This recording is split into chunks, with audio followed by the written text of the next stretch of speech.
A GPT is a stack of identical blocks sitting between two simple operations. At the bottom, raw tokens, meaning words or word fragments, get converted into vectors. A vector is just a list of numbers, say 1,000 numbers long, that represent the meaning and position of that token in space. At the top, those vectors get projected back out into a probability distribution over the entire vocabulary. Whichever word scores highest is the next predicted token. Everything interesting happens in the blocks in between. Each block does two things in sequence. First, it runs attention. Then it runs a feed-forward network. Both operations have a residual connection wrapped around them, meaning the input to each step gets added back to the output. This keeps gradients flowing during training and lets the network treat each block as a correction on top of the previous one rather than a full recomputation. The attention mechanism works by computing three things from the input vector: a query, a key, and a value. These are just the input vector multiplied by three different learned weight matrices. The query represents what this token is looking for.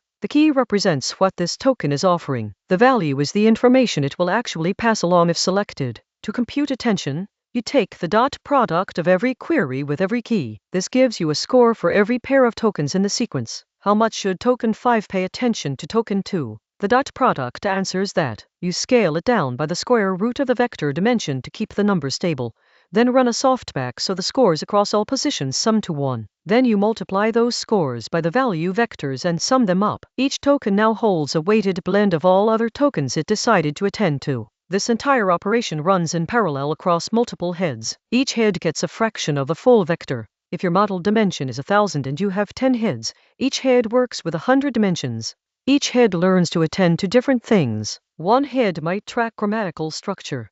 Another might track who is being referred to. Another might track sentiment. After all heads run, their outputs get concatenated back into a full vector and projected once more. The feed-forward network comes next. It takes the vector from attention and expands it. A typical expansion is 4 times the model dimension. 1,000 becomes 4,000. This expansion goes through a nonlinear activation, meaning a function that introduces curves into what would otherwise be pure linear algebra. The original transformer used ReLU, which just clips negative values to 0. GPT-2 and GPT-3 use GELU, which is smoother and allows small negative values through, which helps gradients flow.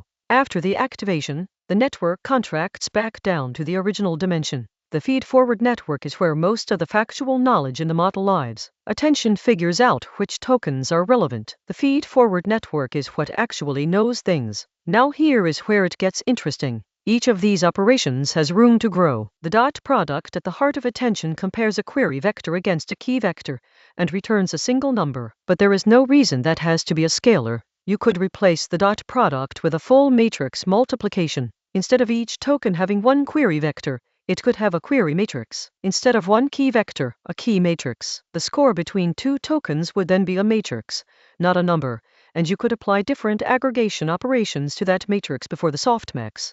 This is called matrix-valued attention, and it dramatically increases the expressiveness of what each pair of tokens can communicate to each other. The cost is computational. A dot product of 2,000 dimensional vectors is 2,000 multiplications. A matrix product of 200 by 10 matrices is 40,000, but the capacity per block goes up significantly. The activation function is another place to expand capacity. ReLU is binary. A neuron is either on or off. GELU is smoother but still fundamentally the same idea. A more powerful alternative is the gated linear unit and its variants. The idea is to split the expanded vector into 2 halves and multiply them together, with one half going through an activation first. The activation acts as a gate that decides how much of the other half to let through. This creates a multiplicative interaction that a simple additive activation cannot express. LMA, PA-LM, and most modern large models use a variant called SWI-GLU, which uses the swish activation as the gate. The capacity improvement is measurable. For the same parameter count,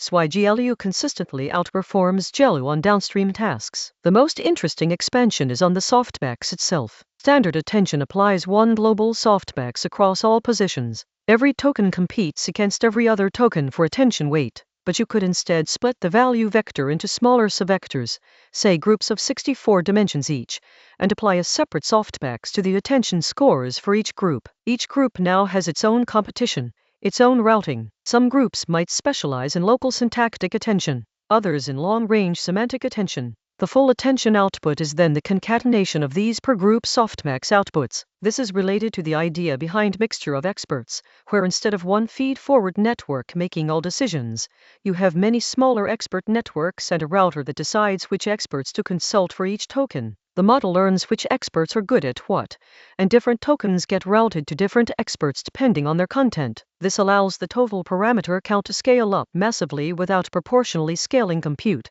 because each token only activates a fraction of the experts. The architecture you end up with if you push all of these expansions together looks quite different from the original GPT. Matrix attention instead of dot product attention. YGLU instead of GELU. Grouped softmax or sparse routing in the attention and the feed forward both. Rotary positional encodings instead of learned position embeddings. RMS normalization instead of layer normalization. These are the choices that separate a 2023 model from a 2017 model even when the parameter counts are similar. The blocks are the same. The operations inside the blocks have been upgraded one by one. The core insight is that the transformer block is a template, not a fixed circuit. Every operation inside it is a design choice, and every design choice has a more expressive replacement. The question is always where the capacity is cheapest to add relative to the compute and memory cost. That is a GPT. Embeddings go in. Upgraded blocks process them. A projection comes out. Then someone uses it to write their landlord a professional email about a dishwasher.